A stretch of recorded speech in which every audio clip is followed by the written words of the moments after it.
Hoje a gente vai falar um pouco sobre listas. Listas são o principal tipo de coleção de dados em Haskell. Então, uma lista é uma coleção de elementos que têm todos o mesmo tipo. Então, você pode ter lista de números inteiros, uma lista de pares, a gente vai ver o que é isso mais para frente, né? Mas eu já tinha falado que Haskell tem a noção de tuplas. Então, aqui tem uma lista de tuplas, onde o primeiro elemento é um número, o segundo é um booleano. Você pode ter uma lista de listas, né, como essa aqui, ó, onde todos os elementos de cada uma dessas listas são inteiros.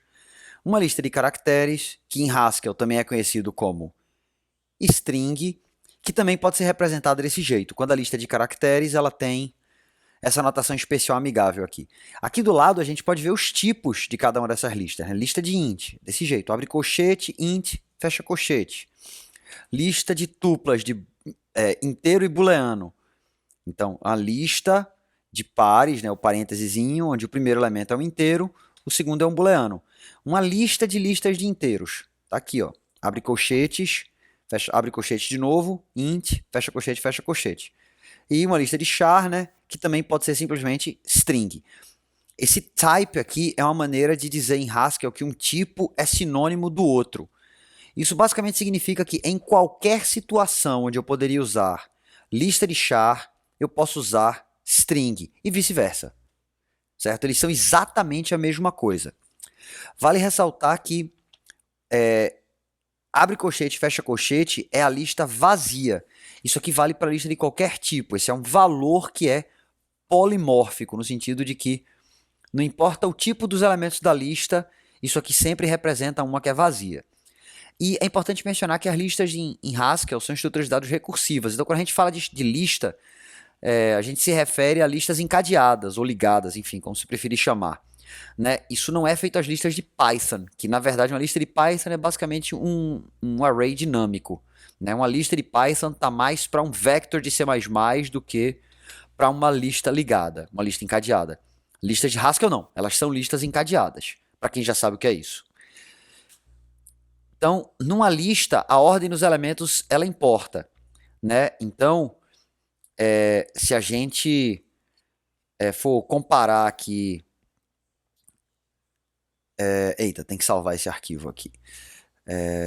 Deixa eu botar qualquer nome aqui.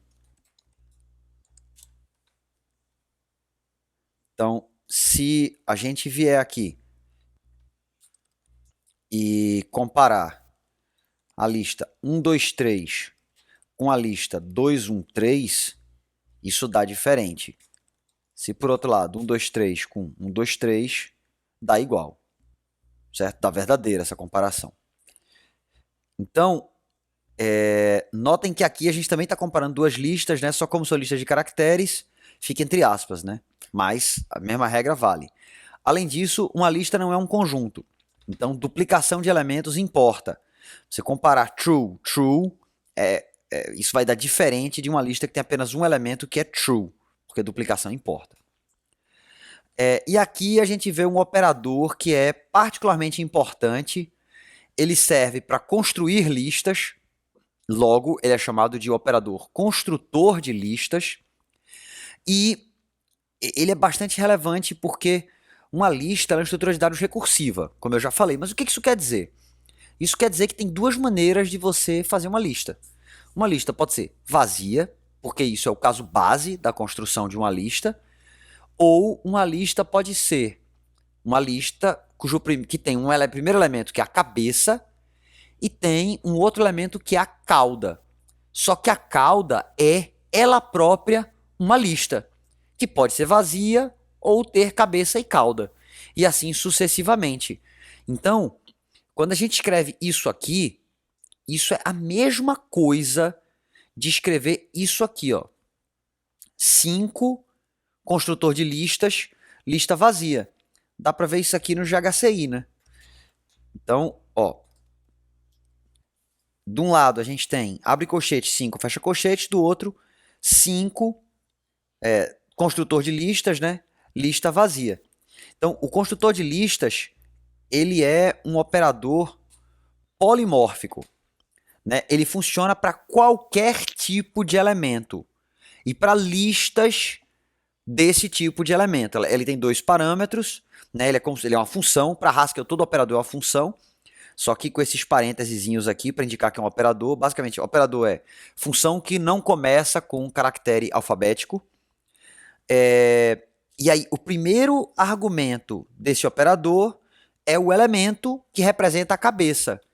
O segundo argumento é a cauda, que tem que ser uma lista, né, dá para ver pelos colchetes, do mesmo tipo que esse cara. Então, essas letrinhas aqui importam. Você poderia usar qualquer letra, poderia usar também qualquer palavra começando com letra minúscula. O importante aqui tem que ser a mesma. Para quê? Para que fique claro que, se esse cara é de um tipo, se o primeiro argumento é de um tipo, os elementos da lista correspondente ao segundo argumento são do mesmo tipo que esse cara aqui. E o resultado também é uma lista desse mesmo tipo, né? É uma lista de A. E você pode fazer isso para usar esse operador com listas arbitrariamente grandes. Qualquer lista é construída desse jeito, né? E aí é importante ter isso em mente, porque para aquelas pessoas que estão preocupadas com desempenho, por exemplo, pegar um elemento do começo da lista é muito mais eficiente do que pegar um elemento do final da lista. Incomparavelmente mais. Pegar um elemento da cabeça da lista é tempo constante. Enquanto pegar um elemento do final, ou do meio, é da ordem de n, é O de n a operação. Tá, isso aqui é só para enfatizar o que eu já tinha dito, né? Esse operador aqui, ele é polimórfico. A gente já viu isso. E aqui tem alguns exemplos de listas que são enumeradas. Você pode construir uma lista de números ou de caracteres, né? Porque caractere é um tipo numérico, simplesmente dizendo quais são o primeiro e o último elemento, se essa lista, os elementos dela são crescentes, né? Então, se eu quiser, por exemplo, todos os números entre 1 e 10, eu posso fazer isso aqui, ó. 1, 2, 3, 4, 5, 6, 7, 8, 9, 10. Né? É só dizer o primeiro e o último, intervalo fechado. Deixa eu só passar isso aqui, pronto. Então, eu também posso começar de um número negativo. Aqui eu tenho todos os inteiros entre menos 10 e 10, intervalo fechado dos dois lados. Eu também posso usar isso com caracteres. Eu nunca tentei fazer isso aqui, admito. Ok, aí ele vai pela tabela ASCII, né? Então, ele pega todos os maiúsculos, depois pega os caracteres especiais que tem no meio aqui, quer dizer, os caracteres não alfanuméricos, né? Que tem aqui no meio entre o Z maiúsculo e o A minúsculo, e depois continua a partir do A minúsculo, né? Ele segue a ordem em que esses elementos aparecem na tabela ASCII. Eu também posso fazer isso com números de ponto flutuante. Né? Nesse caso aqui, ó, ele vai incrementando de 1 em 1. 1.1, 2.1, 3.1, 4.1, até chegar em 10.1. Uma coisa que é possível fazer também é dizer o tamanho do incremento. Então, nesse caso aqui, ó, eu estou dizendo que o primeiro elemento é 1.1, o segundo é 1.2 e o último é 10.1. Aí, olha o que acontece. Fora os erros de arredondamento aí de Haskell com número de ponto flutuante, ó. 1.1, 1.2, 1.3, 1.4, 1.5, 1.6 e por aí vai. Deixa eu mudar isso aqui para ficar um pouquinho mais fácil de ver. Ó, se eu fizer 1, 2, 1, 3 e 100, o que ele vai pegar? Vai pegar 1, 3, 5, 7, até chegar em 100. Ó, 1, 3, 5, 7, 9. Aí notem, ele só vai até 99. Por que isso? Porque quando ele chega em 99, o próximo elemento seria 101. 101 já é maior do que o limite que foi estabelecido, que é 100. Então, ele não inclui 100, porque 100 seria... a diferença entre 100 e 99 é menor do que a que eu estabeleci, que é de 2 entre números sucessivos. Então, ele só vai até 99 e deixa por isso mesmo. E a lista termina aí. Aí aqui tem alguns exercíciozinhos sobre listas. Né? Se você está vendo esse vídeo no YouTube, Bom, eu não vou responder quais são as soluções, mas você pode testar isso no GHCI. Eu sugiro, porém, que primeiro você tente pensar sobre qual vai ser o resultado antes de tentar verificar no GHCI. Tá certo? Porque tem alguns resultados aí que talvez sejam um pouco surpreendentes. Bom, tem várias funções que você pode usar sobre listas, né? Eu diria que duas que são particularmente importantes, que não estão no slide, são essas aqui, head e tail.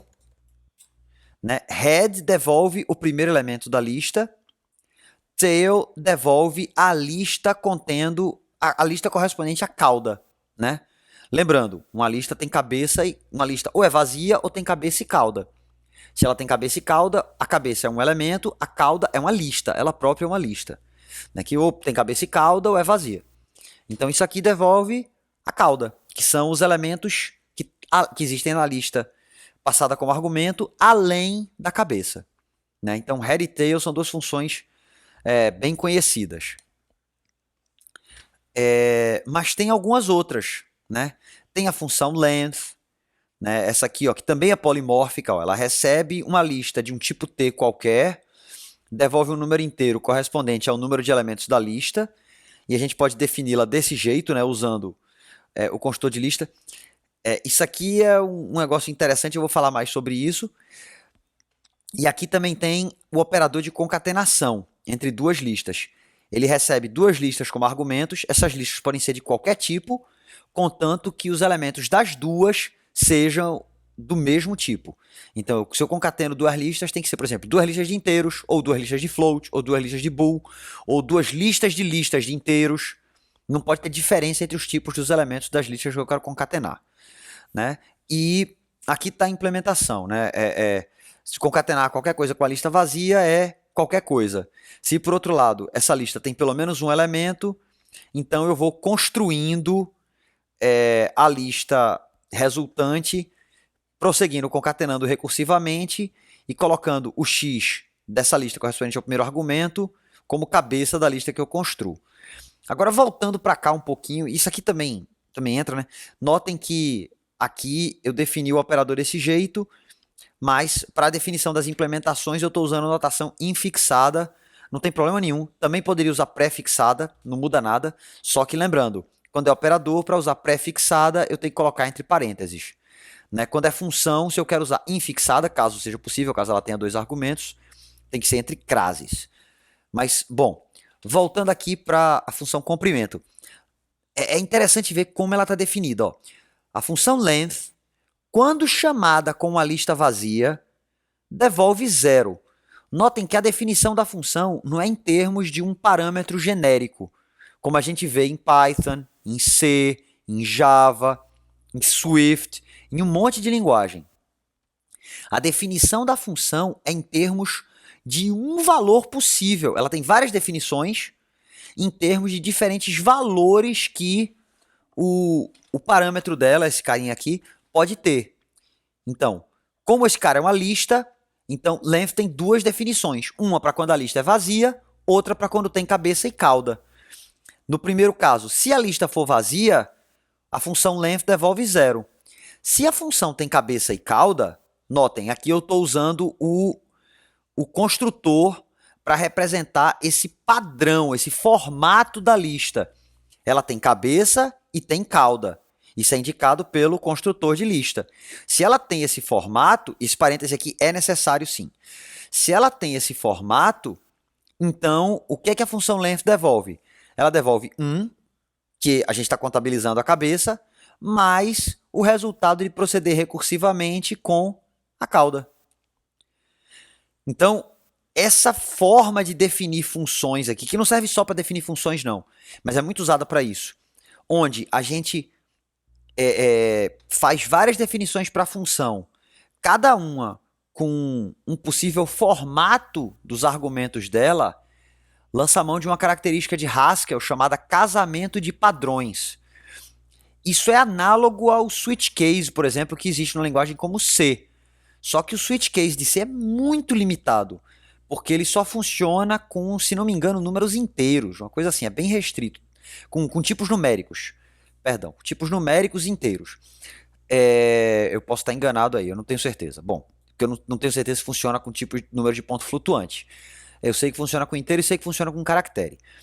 O de Java é um pouquinho melhor, já funciona com strings também. O de Haskell funciona com vários tipos de dados diferentes. Então, nesse caso aqui, eu posso definir essas duas situações, vazia e cabeça e cauda. A peculiaridade aqui, notem, fica meio estranho, né, dizer que o padrão aqui usa esse operador, né? Mas eu só posso usar esse cara aqui para casar padrão porque esse operador é o que a gente chama de um construtor. Ele é um operador, ou uma função, também tem construtor que parece uma função, né, só que a primeira letra é maiúscula, que serve apenas para construir um valor. É construtor num sentido parecido, por exemplo, com o construtor de uma classe numa linguagem como Java, por exemplo. Mas, bom, tem algumas diferenças, claro. Mas o sentido é o mesmo, ele constrói um valor. Então, nesse caso aqui, eu posso usar o operador aqui para fazer um casamento de padrões. Eu não posso usar qualquer operador, porém. Então, por exemplo, eu não posso usar o operador de concatenação para fazer casamento de padrões. Haskell reclama. Aí, dá um erro. Funções com listas, né, como a gente já viu, lançam mão de recursão normalmente, né? Geralmente a gente tem um padrão como esse aqui, só que esse exemplo aqui, ó, ele não usa casamento de padrões como a gente viu no exemplo anterior. Então, tá realmente sendo definida a função em termos de um parâmetro AS genérico. Se esse AS for lista vazia, a soma dos elementos de uma lista é zero. Essa função soma todos os números de uma lista. Está aqui a definição dela. Recebe uma lista de inteiros, devolve um inteiro. Se ela tem cabeça e cauda, pega a cabeça e soma com o resultado de proceder recursivamente, somando os elementos da cauda. Aqui é só um exemplo de como é que esse cara vai ser avaliado, né? Assim, vale a pena dar uma olhada, mas eu acho que não tem muito o que explicar, a não ser que você não tenha experiência com recursão. E aí, nesse caso, é uma boa ideia voltar um pouquinho para tentar entender melhor como funciona a recursão, né? Aqui tem alguns exercícios sobre que usam listas, né? Exercícios de fixação. E aí, para terminar esse vídeo, eu quero só falar um pouquinho mais sobre casamento de padrões, né? Então, como eu já falei, a ideia é que a gente use padrões, ou seja, ou valores dos parâmetros ou o formato do valor do parâmetro. Por exemplo, eu não preciso dizer qual é a lista, mas eu posso dizer, por exemplo, que é uma lista que tem cabeça e cauda, né? Ou então eu posso ser explícito e dizer, por exemplo, max vendas aqui da semana 0 é 0. Então, quando essa função é chamada com argumento 0, ela devolve o valor das vendas da semana 0. Quando ela é chamada com um n que necessariamente é diferente de 0, porque os padrões são avaliados em ordem textual, então primeiro é esse aqui. Se esse aqui casar, o outro não é levado em conta. Se for chamada com um n qualquer que não é 0, pega o máximo entre as vendas da semana n e o máximo entre as vendas das outras n-1 semanas, né? Analogamente aqui para somar. Se eu quiser somar as vendas da semana 0, é só pegar as vendas da semana 0. Se por outro lado eu quero somar as vendas até a semana n, então eu pego as vendas da semana n e somo com o total das outras semanas. Então, aqui tem um exemplinho um pouco mais complicado, usando o casamento de padrões, né, para determinar o maior elemento de uma lista. Então, se a gente chama essa função com a lista vazia, então a gente pega o menor número inteiro possível de Haskell e devolve isso como resultado. Essa constante aqui, min_bound. Se, por outro lado, a gente chama essa função com uma lista, notem, é uma lista, mas é uma lista que tem apenas um elemento, então essa função devolve x, que é esse único elemento. Uma maneira alternativa de escrever isso seria fazer isso aqui. Então, só ajeitar a cor aqui, tá meio feio. Então, desse jeito aqui, o significado é o mesmo. Eu posso fazer isso porque o operador dois pontos é o construtor de lista. Então, se a lista for tal que a cabeça é um x qualquer, mas a cauda é uma lista vazia, então essa função devolve o x. Se, por outro lado, a função tem como cabeça um x qualquer e uma cauda qualquer que não é vazia, ou seja, não casa com esse padrão aqui, então o que é que ela faz? Ela compara o x com o resultado de proceder recursivamente com a cauda xs. Se o x for maior, devolve o próprio x. Caso contrário, devolve o maior entre os elementos da cauda. Então, é importante só mencionar que esse caso aqui está aqui para fins ilustrativos. Ele não é realmente necessário, ele é redundante. Certo? Esse caso aqui já resolve para todo mundo. E reiterando o que eu já tinha dito antes, falar pela terceira vez, eu acho, você só pode fazer casamento de padrões ou com valores mesmo, ou usando um operador que seja um construtor. Não pode usar qualquer operador, não. Haskell reclama. Então, mais alguns exemplos aqui usando booleanos, né? Então, se eu quero definir uma função para negar um valor booleano, se ela recebe true, o resultado é false. Se ela recebe false, o resultado é true. Se eu quero fazer o ou, lógico, se o primeiro parâmetro é true, o resultado é true, para qualquer x. Se o primeiro parâmetro é false, o resultado é o segundo parâmetro, o x. Né? E, bom, o AND funciona de maneira análoga. Então, só algumas regrinhas aqui sobre casamento de padrões. Primeiro, todos os padrões têm que ter o mesmo tipo, né? Porque tem que ter o tipo do parâmetro. Né? É meio óbvio isso, porque Haskell é estaticamente tipificada, mas só para ressaltar, né? Só para enfatizar. Todo mundo tem que ter o mesmo tipo. Nesse caso aqui, por exemplo, todo mundo é booleano. Nesse aqui, todo mundo é uma lista. Todos os padrões são listas. Então, analogamente aqui. Além disso, os padrões, os casos devem ser exaustivos. Como assim? Se eu, por exemplo, definir apenas para o caso em que a lista tem cabeça e cauda, se essa função recebe como argumento a lista vazia, ela vai ter problema. Da mesma forma, se eu só defino para os casos em que a lista é vazia ou só tem um elemento, se ela receber uma lista que tem pelo menos dois elementos como argumento, eu vou ter problema. Isso produz um erro em tempo de execução. Então é ruim, porque você só vai saber o que aconteceu quando o seu programa rodar. Haskell não vai informar em tempo de compilação. Porque, basicamente, isso é equivalente a rodar o programa. Seria equivalente a rodar o programa, avaliar se todos os padrões são cobertos. E, idealmente, não deve haver ambiguidade. Mas, se houver, Haskell resolve a ambiguidade pela ordem. Então, aqui, por exemplo, nesse exemplo, ó, se esses dois casos aqui são ambíguos. Por quê? Porque nos dois há cabeça e cauda. Então, como é que Haskell resolve isso? Bom, ele pega o primeiro que casar em ordem textual. Então, se a lista tiver só um elemento, poderia casar tanto com esse padrão quanto com esse. Mas esse aqui aparece primeiro, então é com esse que vai casar. Se a lista tiver só um elemento, só cabeça e a cauda ser uma lista vazia.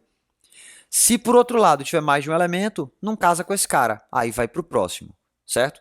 Tendo isso em vista, é muito importante que os padrões mais específicos apareçam antes. Se os mais específicos aparecem depois, eles podem nunca ser levados em conta. Eles viram código morto.